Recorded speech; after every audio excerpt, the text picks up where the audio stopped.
Reportage. Le procès de Hossein Hosseini et Salem Fella, poursuivis pour offense à l'islam pour avoir mangé durant le mois sacré du Ramadan, s'est tenu mardi 21 septembre au tribunal de El Hammam. À l'issue d'une audience marquée par une grande intensité, le juge a mis en délibéré le verdict pour le 5 octobre prochain. Le procureur a requis 3 ans de prison. Les avocats ont plaidé la relaxe et les prévenus, de confession chrétienne, ont réitéré leur droit à la liberté de culte et de conscience. Lire également, Hossein et Salem jugés mardi pour avoir mangé pendant le Ramadan. Le procès de la honte. Il est 8h en cette première matinée d'automne et la ville de El Hammam, 150 km à l'est d'Alger, brouille d'une foule pressée et stressée. La circulation automobile est dense, comme à son habitude dans cette petite ville étroite. Les policiers, en assez grand nombre, déployés aux alentours du tribunal, règlent la circulation et tentent de contenir les dizaines de citoyens présents pour exprimer leur soutien à Hossein Hosseini et Salem Fella, dont le procès se tient au tribunal de cette grande bourgade de Kabylie. Arrêtés le 12 août dernier par 2 policiers alors qu'ils déjeunaient dans l'enceinte d'un chantier privé, ces 2 travailleurs saisonniers, de confession chrétienne, sont poursuivis pour offense et atteinte à l'islam. Ce procès est celui de toute la République qui se retrouve ainsi menacée dans ses fondements, alors que la foule s'amasse devant l'édifice du tribunal. Hossein et Salem arrivent accompagnés de leurs amis et de leurs proches. La présence des amis, des soutiens qui affluent de partout leur fait chaud au cœur.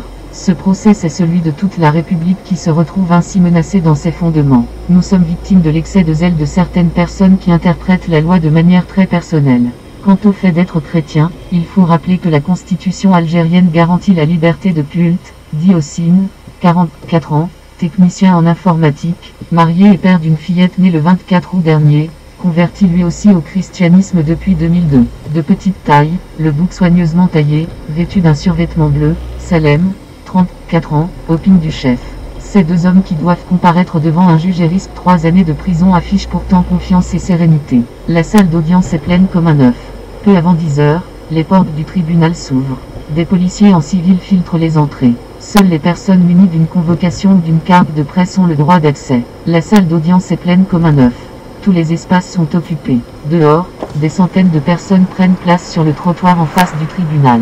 Rarement dans l'histoire de cette grande ville de Kabylie, anciennement baptisée Michelet à l'époque où l'Algérie était une colonie française, réputée pour son marché hebdomadaire qui draine des centaines de commerçants et de clients qui viennent des 4 coins des montagnes du Djurdjura, on a vu une telle affluence.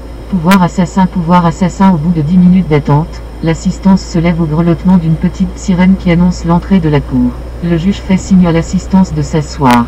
L'audience peut enfin commencer. Le juge, un jeune quadragénaire, appelle Fella Salem à plusieurs reprises. Les 2 prévenus sont encore dans la salle des pas perdus. Happés par la foule, ils n'ont pas pu se frayer un chemin pour faire leur entrée dans la salle d'audience. Hors de lui, un des avocats de la défense s'en va chercher lui-même ses 2 clients qui se présentent enfin devant leur juge. À la barre, ils sont une bonne douzaine d'avocats dont Mokran Naïl Arbi, célèbre avocat et militant des droits de l'homme, les avocats du parti RCD, Rassemblement pour la culture et la démocratie, ainsi que ceux de la Ligue algérienne des droits de l'homme. Une belle brochette de magistrats venus plaider la cause de Hossein et Salem. Le juge vérifie l'identité des prévenus.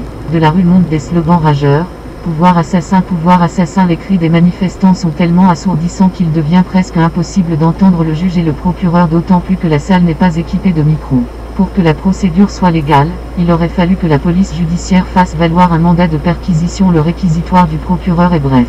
Le représentant de la chancellerie rappelle l'essentiel des accusations portées contre les 2 prévenus puis ce fameux article 144 bis 2 du code pénal pour lequel Hossein et Salem se sont retrouvés devant le juge. La défense passe enfin à l'offensive. Le premier avocat axe sa stratégie sur un vice de procédure.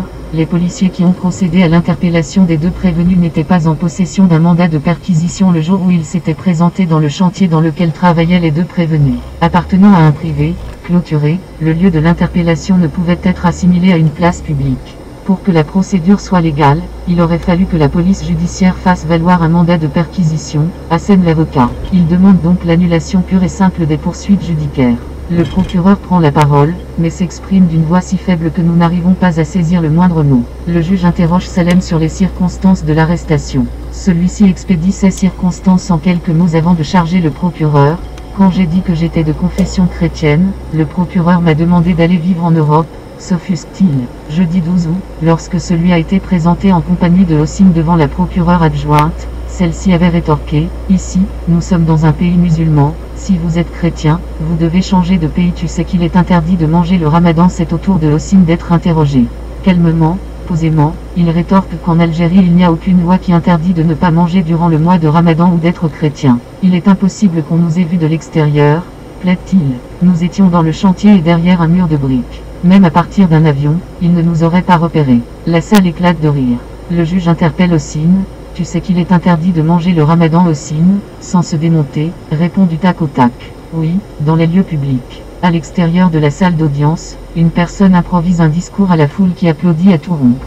Le procureur annonce que 20 personnes ont porté plainte contre les deux prévenus. Le procureur revient à la charge. Doctement, il annonce que 20 personnes s'étaient présentées devant les services de sécurité pour demander qu'on l'on arrête ces deux mécréants qui déjeunaient au mépris de l'un des préceptes sacrés de l'islam.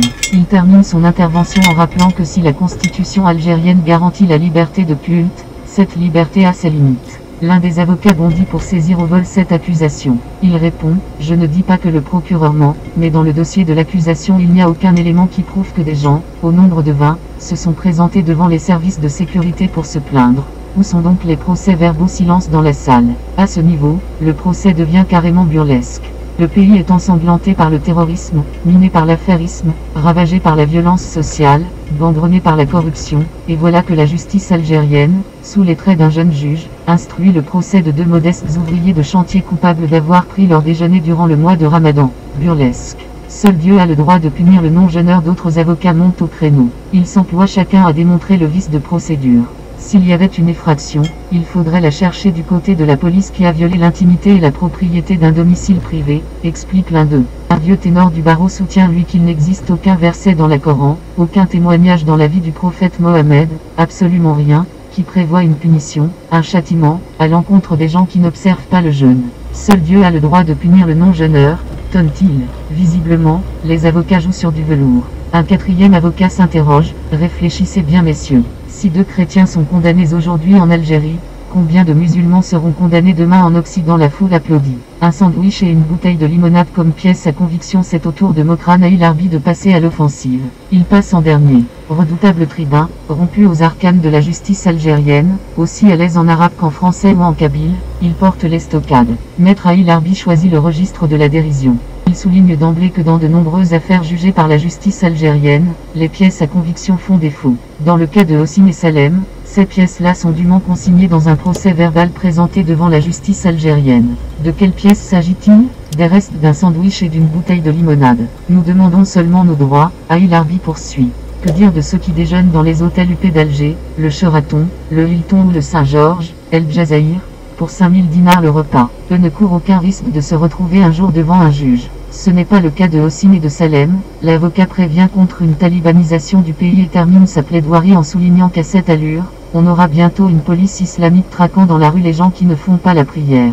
Comme en Afghanistan. Mokrane Aïl-Arbi rappelle également que la police est restée passive devant les dépassements subis par les chrétiens en Algérie, comme dans le cas de cette église qui a été brûlée à Tizi Ouzou en janvier 2009.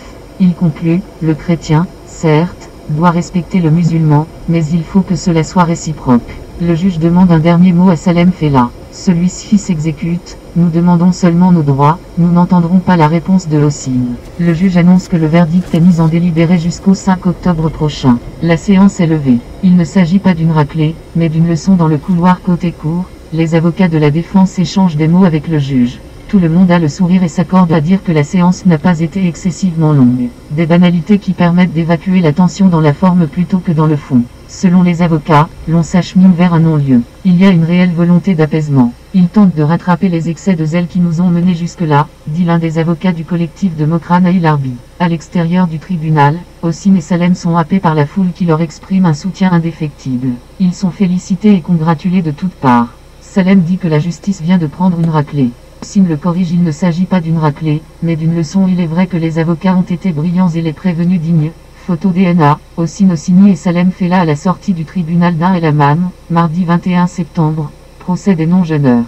La fuite en avant de Tayeb Belaïz, le ministre algérien de la Justice. Tayeb Belaïz était pour le moins gêné en ce mardi 21 septembre 2010, devant les journalistes qui l'interpellaient à Alger sur le procès des non-jeûneurs qui se déroulait au même moment au tribunal de Ain El Hammam, à Tizi Ouzou. Gêné au point de s'en mêler les pinceaux en déclarant ne pas avoir le droit de commenter une affaire se trouvant entre les mains de la justice afin d'éviter, soi-disant, de l'influencer, mais en promettant de commenter cette affaire en toute franchise après la prononciation du verdict. Ce qui est, en somme, une erreur encore plus grave pour un ministre de la République, de la Justice, de surcroît. Pressé par les journalistes qui voulaient recueillir son avis en marge des travaux de l'Assemblée populaire nationale, APN, le ministre de la Justice, garde des Sceaux, a répondu qu'il n'a pas le droit de commenter une affaire se trouvant entre les mains de la justice. Je ne commente pas les lois de la République d'autant que l'affaire est entre les mains de la justice. Ni le ministre de la Justice, ni aucune autre personne n'a le droit de commenter une affaire se trouvant entre les mains de la justice, a-t-il encore dit en expliquant que cela est assimilé et considéré comme une influence sur les décisions qui doivent être prises par la justice.